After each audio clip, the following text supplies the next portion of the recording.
Today's topic is digital signature on e-invoice. Now let us try and understand whether any signature or digital signature is required on an e-invoice or not.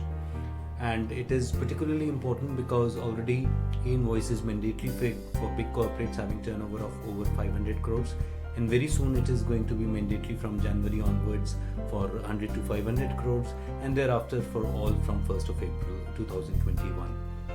So all these things are very important, and we have to understand what is the actual requirement and whether we are fulfilling that requirement or not. So digital signature on e-invoice, if we talk about that, when we get the invoice from the portal after uploading at the e-invoice portal, we get some data from there, and from that data we can generate an e-invoice like this, and it is digitally signed, no doubt about that. But this digital signature is of Government of India or NIC, which has been authorized for this purpose. So what is the purpose of this signature? Whether it is the same as signature by the supplier or his authorized representative, let us try and understand that. And if the government is signing, and whether the government is taking the entire responsibility for the invoice. If any problem happens later on, if there are errors in the invoice, whether government will be responsible. I think we all understand that the government will never take that responsibility. So what is the purpose of this signature, digital signature on in e-invoice by NIC? It is only authenticity and integrity of data. That is, whatever you have uploaded at the portal, you are getting back the same with some additional information, but it is the same data. It has not been changed. Data is as reported by you, and there is no tampering. That is the only purpose of fixing digital signature by the government or its authorized representative. So we can safely say that digital signature of NIC or the government is not equivalent to that of the supplier. Supplier has a responsibility, or his authorized representative has a responsibility to sign other documents also, and even invoices also, and that doesn't go anywhere. So let us see what more can be talked about that. So when we have uploaded the data of the invoice on the portal and an e-invoice has been generated, the government does not specify in what mode or in what way you have to issue the invoice. So we have various options, we have various choices. What are these? We can issue a paper invoice, obviously with proper QR code etc. to the party. We can do that. Secondly, we can issue a PDF invoice, and that can be mailed. The convenience of emailing comes with that. And also finally we can also issue an e-invoice in the electronic format, in the jumbled format that you can see, or the encrypted format, which can be decrypted using the various tools or utilities provided by the government. So these are the basic three modes in which we can issue an invoice, and later on as a paper invoice etc. So what does the law say about that? Let us see. For that we have to see Rule 46 of CGST rules, which talks about what are the important constituents of an invoice or a tax invoice for that matter.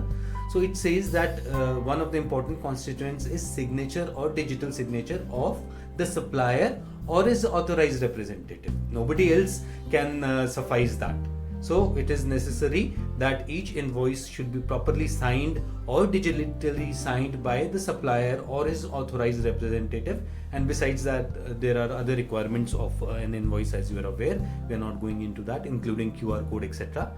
And additionally it says that a signature or a digital signature shall not be required. Recently this change was made in the law, wherein they have said that no signature or digital signature of the supplier or his authorized representative shall not be required in case of an electronic invoice, or what we call as an e-invoice, if it is issued in provisions of the IT Act etc.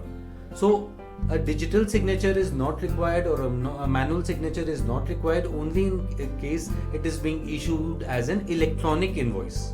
So that is the law, that is the Rule 46 of the CGST rules.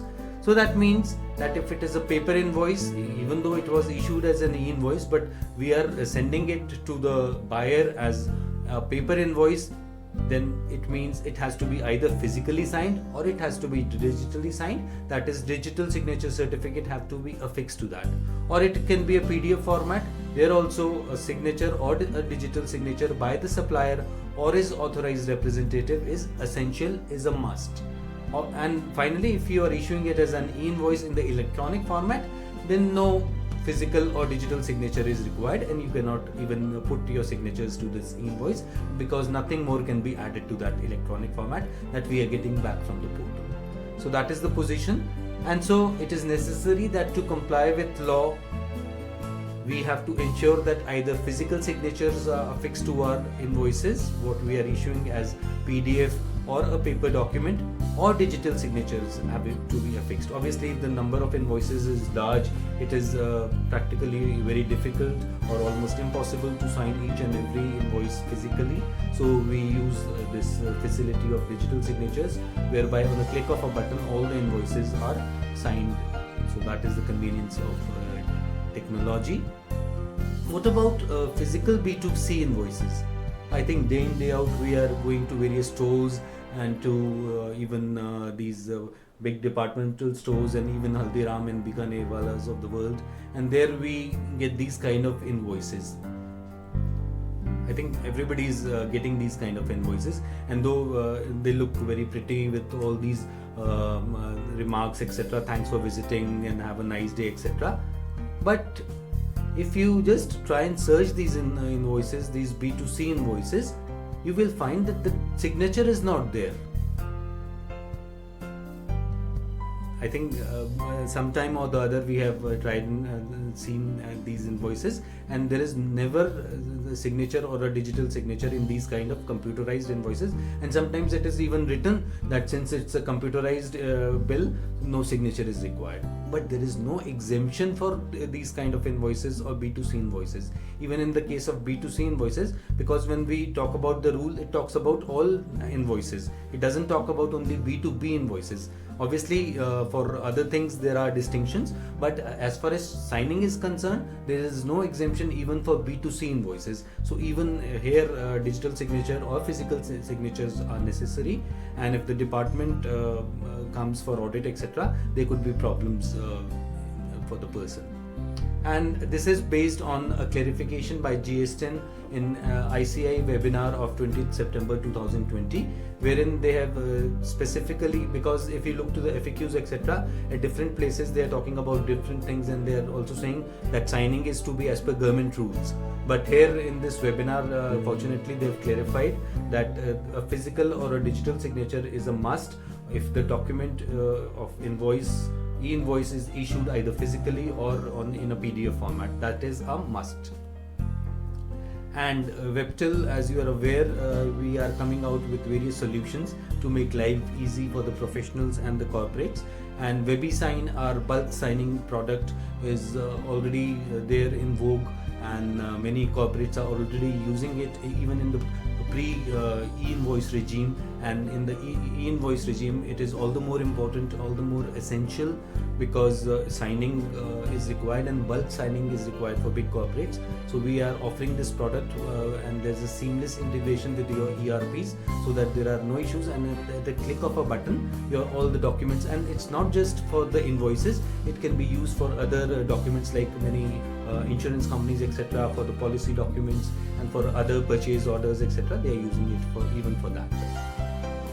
And you can see these contact numbers in Delhi and all over the country. These numbers, you can contact us on these numbers, and people will get in touch with you for helping you out with this WebiSign solution, so that that can be seamlessly integrated with the e-invoice solution, and even for signing of other documents. Thank you so much.